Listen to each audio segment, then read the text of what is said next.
Assalamualaikum warahmatullahi wabarakatuh.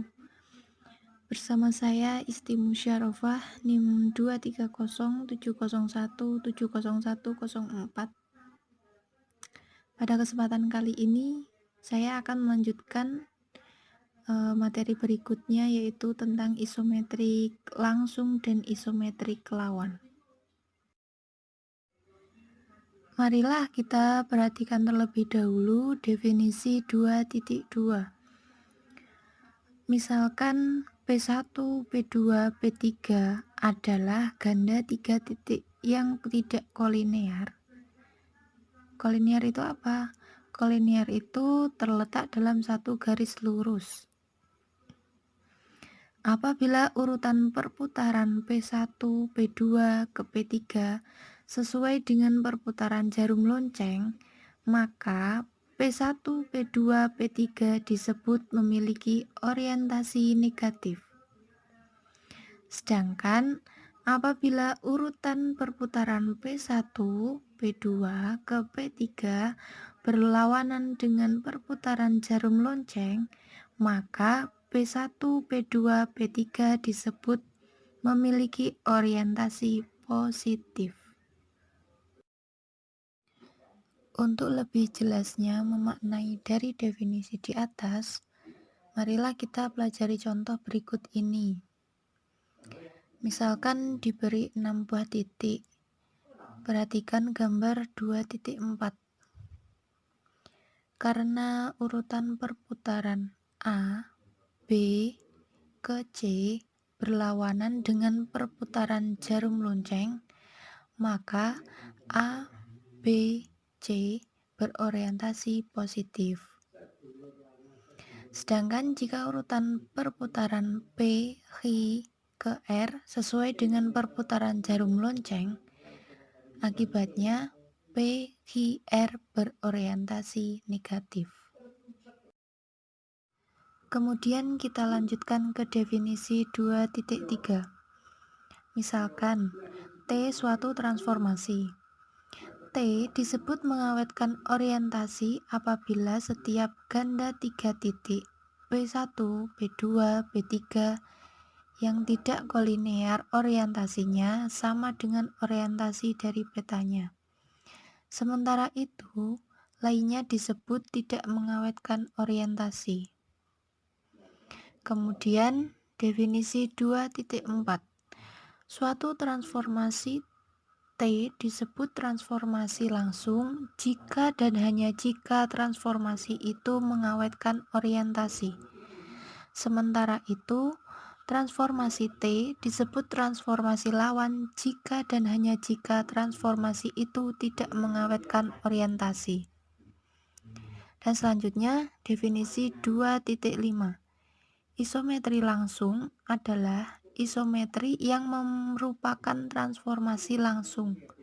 Sedangkan isometri lawan adalah isometri yang merupakan transformasi lawan. Agar lebih mudah memahami definisi-definisi tersebut, mari kita pelajari contoh berikut ini.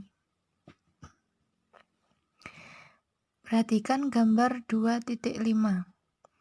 Misalkan kita ambil 3 titik tak kolinear sebarang, yaitu titik A, B, dan C. Kemudian kita beri garis tengah atau ini dinamakan garis pencerminan, sehingga kita menghasilkan transformasi A, transformasi B, dan transformasi C. Misalkan transformasi A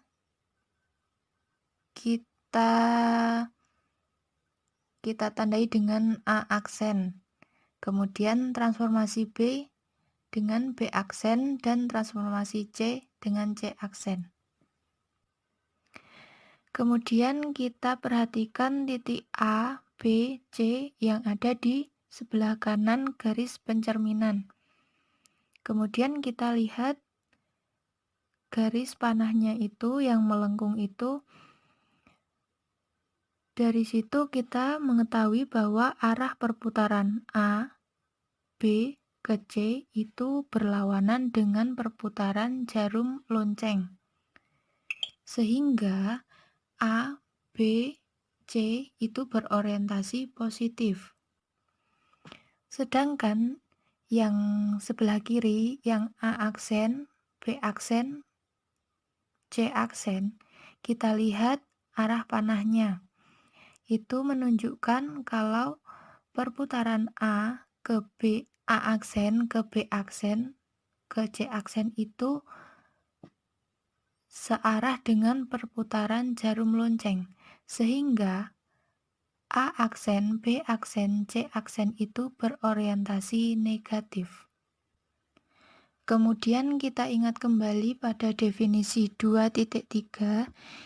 Di situ disebutkan bahwa T disebut mengawetkan orientasi apabila setiap ganda titik 3 titik P1, P2, P3 yang tidak kolinear orientasinya sama dengan orientasi dari petanya.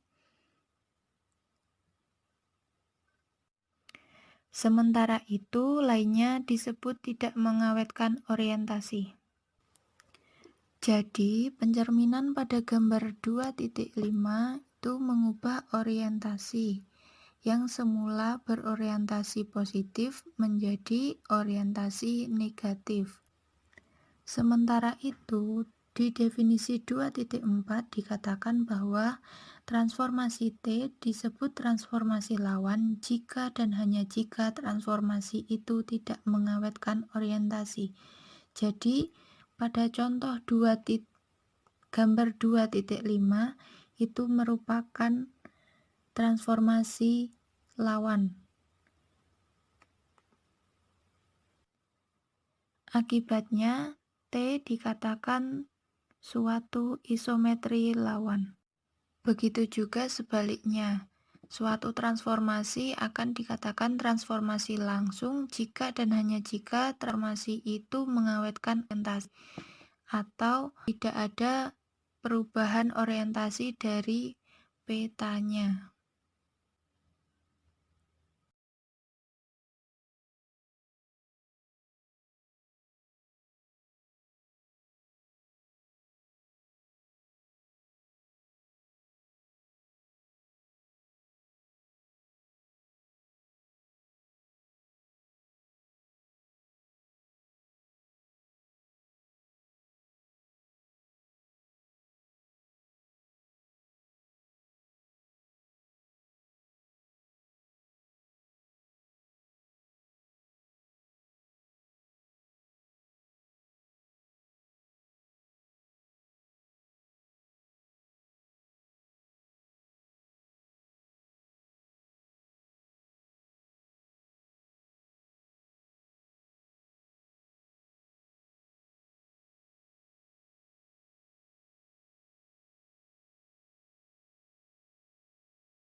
Untuk memantapkan pemahaman pada materi ini, silakan teman-teman kerjakan latihan soal berikut ini. Jika ada yang ingin ditanyakan, silakan sampaikan pada sesi pertanyaan.